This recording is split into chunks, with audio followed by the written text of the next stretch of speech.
Lajonka a dneska jsem tady bez Tigry, protože nemohla, a tak jsem si pro vás připravila zajímavosti o morčatech. No a když takhle natáčím takhle v lese, tak mě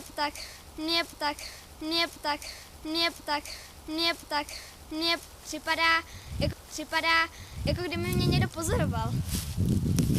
Viděli jste to taky? Nejsem nějaký fanatik. No to je takový prostě divný pocit. A je jen. To jsem se bála. Ale fakt.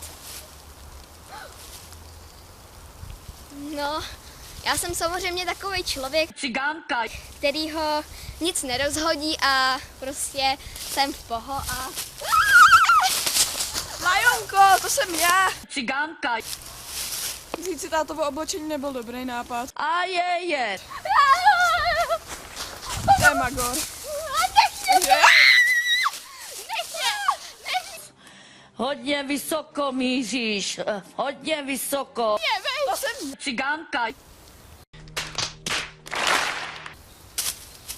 Lajonko! Co? Dokaž to. Čím?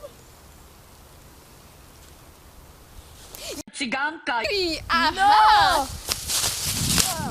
Čau. Cigánka. Ahoj, já jsem Tigry. A dneska máme pro vás připravený fakty o nás. Cigánka.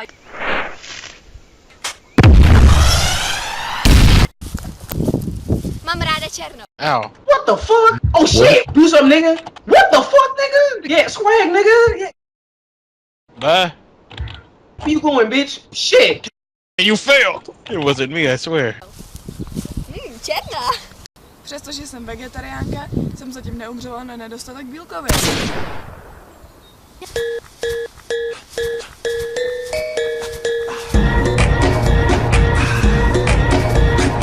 Nesnáším dlouhý cesty.